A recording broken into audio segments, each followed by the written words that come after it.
बिस्मिल्लाहिर्रहमानिर्रहीम। अस्सलाम वालेकुम। आप अपना यूट्यूब चैनल देख रहे हैं। Welcome to my YouTube channel. PMS ministerial quota के वाले से टेस्ट प्रिपरेशन का हमने आगाज किया था। इसमें सबसे पहले हमने मुताला पाकिस्तान को स्टार्ट किया था। आपको पता है कि जस्ट आपके पास जीके, मुताला पाकिस्तान, इस्लामियात और इंग्लिश, ये चार ही आपके पास सब्जेक्ट्स हैं जिसका आपका पेपर होना है। उसके बाद आपके पास दो पेपर आपके पास जो है ना जी, इंग्लिश और उर्दू कैसे के वाले से हैं। तो सबसे पहले मुताला पाकिस्तान को कवर करने की कोशिश कर रहे हैं। तो मुताला पाकिस्तान के आपने तीन हिस्से पढ़ने हैं। एक आपके पास हिस्ट्री है जी। हिस्ट्री हमने मोहम्मद बिन कासम से स्टार्ट की थी। मोहम्मद बिन कासम से लेकर इंशाल्लाह हम इसको 2025 तक लेके आएंगे।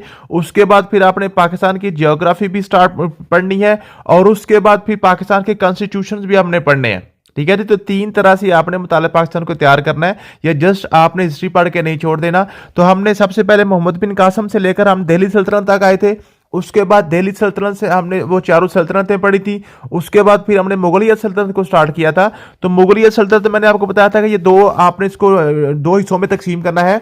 एक आपके पास है ग्रेटर मुगल्स और एक आपके पास है लेसर मुगल्स। जो आपके पास है ग्रेटर मुगल्स है ना, जो जो अच्छे थे, जो अरूज का टाइम था मुगलों का, वो आपके पास पहले मैंने आपको बताया था। आपने याद करना है बादशाह, BHAJSA, बादशाह। B for Babur, H for Humayun, A for Akbar, J for Jahangir, S for Shah Jahan और ए फॉर आलमगीर। ठीक है जी। तो ये छह बादशाह जो थे मुगल, ये आपके पास ये अरूज का जमाना था।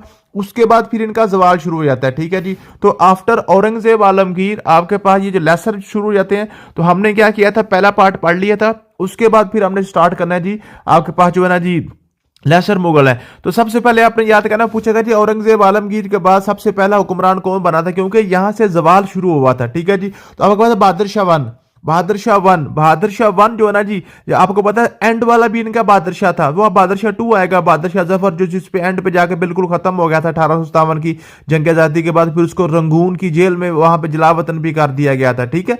तो ये आपके पास बहादुर शाह वन था, जो आपके पास है औरंगजेब आलमगीर के फौरी बाद ये तख्त नशीन हुआ था। ठीक है जी। तो इसमें इसका जो बेसिक जो क्वेश्चन यही बनेगा कि औरंगजेब आलमगीर के बाद सबसे पहला जो हुक्मरान जो बना था, जहां से जवाल शुरू हुआ था, वो आपके पास बहादुर शाह वन है। ठीक है जी।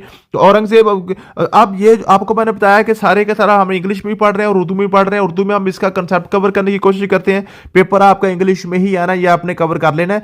तो औरंगजेब की मौत के बाद जानशीनी की एक तवील जंग के बाद तख्त पर बैठा था ये। ज्यादा खुद मुख्तार के ख्वाहा बागी रईसों और इलाकाई हुक्मरानों के चैलेंजों का सामना करना पड़ा इसको। औरंगजेब की सख्त पॉलिसियों के मुकाबले में ज्यादा जामे और रवादार हुकूमत को बहाल करने की कोशिश की थी इसने जी। माली मसाइल के साथ जदोजहद सल्तनत के दो दूर दराज सूबों पर कंट्रोल खो दिया था इसने। इसके दौरे हुकूमत ने मुगल सल्तनत के मरकजी इख्तियार के जवाल का आगाज किया था। तो जो जहां से डिक्लाइन शुरू हुआ था मुगलों का, वो बहादुर शाह वन है। और जहां पे बिल्कुल खत्म हो गया था, वो बहादुर शाह एंड पे है, बहादुर शाह टू। ठीक है जी। बहादुर शाह जफर था। उसके बाद जहांदार शाह आ गया था। जहांदार शाह जो है ना जी, ये यहां से क्वेश्चन बनता है जी कि जहांदार शाह जो है ना जी, वो कौन सा मुगल बादशाह था जिसको उसकी के ही भतीजे ने फर्रुख सियार ने मजूल किया था। ठीक है। तो जहांदार शाह सिर्फ 2 साल के लिए बना था और फर्रुख सियार ने जनाब क्या किया था, इसको मजूल कर दिया था। अदालती धड़ों की हिमायत से तख्त पर चढ़ा, लेकिन ताकतवरों के चैलेंजों का सामना करना पड़ा था फर्रुख सियार को भी। जहांदार शाह का आपने सिर्फ यही याद करना है कि जहांदार शाह को जनाब सिर्फ 2 साल के लिए बना था और इसको फर्रुख सियार ने मजूल किया था। ठीक है जी। इसकी कमजोर क़यादत ने इक़्तिदार की कशमकश और सैयद बरादरान के सरसूख में इजाफा किया। मराठों के साथ आगरा के मुआहदे पर दस्तखत किए। तो आगरा समिट जो है ना जी, जो आगरा का मुआहदा था, फर्रुख सियार ने किया था। यहां से क्वेश्चन ये बनता है कि आगरा का जो मराठों के साथ मुआहदा हुआ था आगरा में, वो किसने किया था, फर्रुख सियार ने किया था। ठीक है जी। उसके बाद आपके पास जो है ना जी, ये नेक्स्ट आपके पास है रफीउद्दरजाद शाहजहां टू और मोहम्मद शाह। ये आपके पास ये जो ना ये बस बिल्कुल थोड़ी थोड़ी जनाब ये टाइम के लिए आई हैं। ये 3-4 जो यहाँ बादशाह थे, तो इनके लिए इतना क्वेश्चन नहीं बनते, लेकिन मैंने लिख दिया था। उसके बाद है अहमद शाह बहादुर। अहमद शाह बहादुर जो ना जी, ये आपके पास है इक़्तिदार की कशमकश के बाद तख्त पर चढ़ा, लेकिन हुक्मरानी में बहुत कम दिलचस्पी थी। शराफत और सैयद बरादरान के असरान इसके दौरों को बरकरार रहा। मौसर तरीके से हुकूमत करने में इसकी नाहली ने सल्तनत की मरकजी अथॉरिटी को मजीद कमजोर कर दिया था। ठीक है जी। मराठों ने मदाखलत की और बलाखिर इसे मजूल कर दिया और सल्तनत के टुकड़े टुकड़े होने से इनकी अक्कासी करता है। तो मराठों ने जनाब किसको मजूल किया था, ये आपके पास है अहमद शाह बहादुर। ठीक है जी। तो मरहट्टों ने अहमद शाह बहादुर को 1754 में क्या किया था, मजूल किया था। ठीक है जी। उसके बाद आप आलमगीर टू आ गया जी। आलमगीर टू जनाब अहमद शाह बहादुर की माजूली के बाद मरहट्टा हमायत के साथ तख्त पर बैठा था। तो यहां से क्वेश्चन बनेगा कि जो मरहट्टों की हमायत से जो बना था, मरहट्टों की हिमायत, आलमगीर टू को जनाब मरहट्टों की हिमायत हासिल थी जो कि मुगलों के खिलाफ थे। उन्होंने समझ लें कि इसको अपना जो है ना ये एक जसूस की तरह यूज किया, ठीक है, और इसको जनाब अपना अपनी जो ना हमायत से इसको तख्त पर बैठा दिया, ठीक है। इसका दौर सल्तनत के ज्यादातर इस पर मरहट्टा के कंट्रोल के निशान जाता है, क्योंकि ये मरहट्टों का ही ये समझ लें कि फ्रंटमैन था। तो वो ज्यादातर उसी के जो सल्तनत थी वो मरहट्टों के कंट्रोल में थी, ठीक है जी। इसके कत्ल ने इस वक्त के गैर मुस्तकम सियासी माहौल को जाहिर किया। मुगल खानदान की हकीकी ताकत का फुकदान इसके खोज में वाज़ेह था। सल्तनत मुख्तलिफ इलाकाई ताकतों के लिए अपने इलाकाई खोती रही थी। उसके बाद शाहजहां 3 आ गया था जी। शाहजहां 3 आपके पास क्या था जी, इसके मुख्तसर दौर हुकूमत को अंदरूनी तनाज़ात और अदालती साजिशों ने निशानजद किया था। मुख्तलिफ दड़ों के जेर असर कठपुतली हुक्मरान था ये। इसकी हुक्मरान ने मुगल सल्तनत के अंदर बेतरतीबी और इख्तियारात की कमी को ज़ाहिर किया। इलाकाई ताकतों ने अपना कंट्रोल बढ़ाया, जिससे असलत की रसाई मजीद कम हो गई। इसके दौरे हुकूमत ने अलामती हुक्मरानों में मुगल खानदान के जवाल की मिसाल दी। तो ये आपके पास ये जो आपके पास लेसर मुगल है ना, लेसर मुगलों में इतना क्वेश्चन आपके पास नहीं बनता, लेकिन ये जो आपके पास लेसर मुगल पढ़ने इसलिए जरूरी है, हो सकता है वो आपके पास मुगलों के हवाले से या जो ना बरसगीर की तारीख के हवाले से आपसे वो इंग्लिश या उर्दू का ऐसे पूछ ले। अगर वो ऐसे पूछ लेता है तो वहां से भी आपको ये सारी चीजें फिर लिखना पड़ेगी, इसलिए ये मैंने आपके साथ ये शेयर कर दिया, ठीक है जी। उसके बाद शाह आलम 2 है जी। शाह आलम 2 ने मराठों के चैलेंजों का सामना किया और मुख्तलिफ ताकतों के साथ हाथ में दाखिल हुए। 1764 में बक्सर की जंग में शिकस्त हुई, ठीक है। ये जो 1764 में बक्सर की जंग हुई है वो शाह आलम 2 ने की थी, ठीक है जी। तो बैटल ऑफ बक्सर मैंने नीचे इसको डिटेल से भी लिखा हुआ, अभी आप आगे चलते हैं तो आप डिटेल से पढ़ते हैं। तो बक्सर की जंग शाह आलम 2 ने की थी, ठीक है जी। उसके बाद ब्रिटिश ईस्ट इंडिया कंपनी के साथ इत्तेहाद में शामिल हुआ। आपको पता है जो ईस्ट इंडिया कंपनी थी वो 3 तरह की थी, आई थी। कल से इंशाल्लाह हमने ईस्ट इंडिया कंपनी को स्टार्ट करना है। उसमें आपके पास पुर्तगेज भी थे, डच भी थे, और उसके बाद ना ब्रिटिश ईस्ट इंडिया कंपनी भी थी, ठीक है जी। तो इसमें आपके पास 3 तरह की जो ना ये ईस्ट इंडिया कंपनीज भी यहाँ पे आई थी, ठीक है। तो जो ब्रिटिश की ईस्ट इंडिया कंपनी थी ना उसके इत्तेहाद में शामिल कौन हुआ था? शाह आलम 2 शामिल हुआ था, शाह आलम 2, ठीक है जी।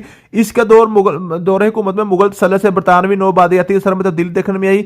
मुगलिया सल्तनत के ज्वार और बरतानवी सल्तनत के रूज पर रोशनी डाली, ठीक है जी।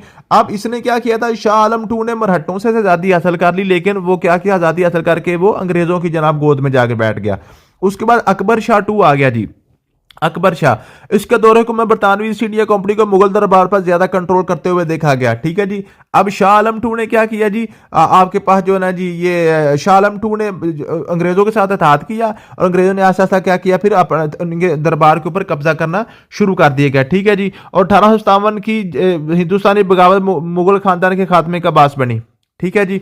उसके बाद आपके पास है जी बहादुर शाह, आखिर पे आ गया बहादुर शाह जफर। आपके पास ये बहादुर शाह जफर 2 इसको भी कहते हैं, बहादुर शाह 2 भी इसको कहते हैं, ठीक है जी। तो बहादुर शाह के बारे से क्वेश्चन बनेगा, मुगलों का सबसे आखिरी बादशाह कौन था? बहादुर शाह था, बहादुर शाह जफर, ठीक है जी। यहां से ये भी क्वेश्चन बनता है कि मुगलों का वो कौन सा बादशाह था जो जो जनाब शायर भी था? तो यही था बहादुर शाह जफर, ठीक है जी। और उसके बाद ये है ना जी 1857 की जंग आजादी का बगावत का अलामती रहनुमा इसको बन गया था। और इसको फिर पूछते हैं जी ये जनाब इसको जब जला वतन किया गया था कहां भेजा गया था? रंगून भेजा गया था, रंगून इसको भेजा गया था बहादुर शाह जफर 2 को, जहां अंग्रेजों ने इक़्तिदार यहां से इसने यहां से छीन लिया था, ठीक है जी। और ये आपके पास है जी सिपाही मिलिट्री भी इसको कहते हैं, ठीक है जी। यहाँ पे ये जो है ना इसको इंग्लिश में भी आप पढ़ लीजिएगा, इंशाल्लाह आपको सारा कवर हो जाएगा। उसके बाद मेजर इवेंट्स जो है मुगलों के वो आपने याद करने हैं। सबसे पहले जी Mughal Marhatta relation and treaty of Agra 1716 में। ऊपर मैंने अभी आपको बताया कि आगरा का जो ना ट्रीटी किसने किया था, ठीक है जी। 1716 में आगरा का मुगलों के मरहट्टों के दरमियान एक मुआहदा हुआ था। फर्क सियार के दौर में मरहट्टे हिंदुस्तान में एक ताकतवर इलाके कुवैत के तरफ उभरे थे, ठीक है जी। फर्क सियार ने इनके साथ ये जनाब ये मुआहदा किया था। उसके बाद मुगल नादर शाह इन्वेजन, जो नादर शाह के हमले थे वो कब? 1739 में। ये क्वेश्चन पूछा जाता है, ठीक है जी। तो ये नादर शाह ने कोहे नूर ही राबिस ने चुराया था, तो ये नादर शाह के वाले से आपने याद कर लेना है। फिर battle of Buxar and British influence, ठीक है जी। बक्सर की जंग आपको पता वहां पे हारे थे, ठीक है। अभी हम ऊपर पढ़ के आए हैं, ठीक है। 1764 में शाह आलम 2 ने, ठीक है। उसके बाद फिर जो अंग्रेजों के साथ उन्होंने इत्तेहाद किया, ठीक है। और उसके बाद Mughal British alliance and exile of Bahadur Shah Zafar. तो बहादुर शाह जफर को जनाब उन्होंने एग्जाइल किया था, रंगून की तरफ उसको भेज दिया था। ये सारे वही चीजें हैं, ठीक है। तो ये आपके पास है Indian rebellion and symbolic end of Mughal empire. तो इंडियन जो रिबिलियन थी, जो बगावत हिंद थी, वो क्या थी उसका वाला सारा ये मैंने डिटेल से लिखा हुआ है, ठीक है। वैसे 1857 की जंग आज़ादी जिसमें सिपाही बगावत भी कहा जाता है, बरतानवी हुकूमत की साजिश थी। बादशाह जफर को जनाब इसका बगावत का रहनुमा करार दिया गया था। सितंबर 1857 को जनाब जो उन्होंने फिर सारा कब्जा कर लिया था अंग्रेजों ने। ठीक है जी, तो ये सारा का सारा आपके पास मुगलों के वाले से क्वेश्चन थे। यहाँ से बाहर इंशाल्लाह ताला आपका क्वेश्चन नहीं पड़ेगा। अगर आपने ये 3 लेक्चर अच्छे तरीके से कवर कर लिए तो इंशाल्लाह ताला आपके पास जो है ना जी, ये जो हिस्ट्री है 1857 तक की, यहाँ से क्वेश्चन यहाँ से बाहर नहीं आता। यही आपने याद करना है, कवर करना है इसको। और साथ मैंने आपको पास्ट पेपर्स की फाइल भी शेयर की हुई है 19 से लेकर 24 तक की। ठीक है, तो वो भी आपने साथ साथ कवर कर लेनी है। तो अगर वो अभी आप साथ याद कर लेते हैं और साथ ये आपके पास डिटेल नोट्स हैं, ये भी आप कवर कर लेते हैं, तो इंशाल्लाह ताला आपका क्वेश्चन जो ना ये कोई भी यहाँ से स्किप नहीं होगा। कल से इंशाल्लाह ताला हम ईस्ट इंडिया कंपनी को स्टार्ट करेंगे। ईस्ट इंडिया कंपनी कोशिश करके कि 2 लेक्चर्स में उसको कवर करके उसके बाद फिर जो है ना जी पाकिस्तान की मूवमेंट स्टार्ट हो जाएगी। ठीक है जी, उसमें कांग्रेस है, मुस्लिम लीग है, और उसमें जो गांधी साहब हैं, जिन्ना साहब हैं, इकबाल साहब हैं, सर सैयद अहमद खान, वो सारी चीज़ें स्टार्ट हो जाएगी। फिर 1947 तक फिर जो चलेगा जी जो पाकिस्तान की मूवमेंट है। ठीक है, उसके बाद फिर आपके पास क्या पाकिस्तान के बाद वाले काम शुरू हो जाएंगे 1947 के बाद वाले। फिर वो जब कंप्लीट होंगे आपके, तो फिर आपने पाकिस्तान के 3 आइन पढ़ने हैं, 56 वाला, 62 वाला, और उसके बाद आपके पास ये जो है तीसरा आइन। ठीक है, उसके बाद पाकिस्तान की जंगें आपने पढ़नी है और पाकिस्तान के ट्रीटीज पढ़ने हैं। ठीक है, तो यूं आपके पास मुताला पाकिस्तान इंशाल्लाह ताला कवर हो जाएगी सारी। हम इसी तरीके से इसको हम एक तरतीब के साथ लेकर चलेंगे, तो यूं आपकी जो मुताला कवर हो जाएगी। और उसके बाद इंशाल्लाह हम जो ना इंग्लिश को स्टार्ट कर लेंगे। थैंक यू सो मच, मिलते हैं नेक्स्ट वीडियो में। अल्लाह हाफिज़।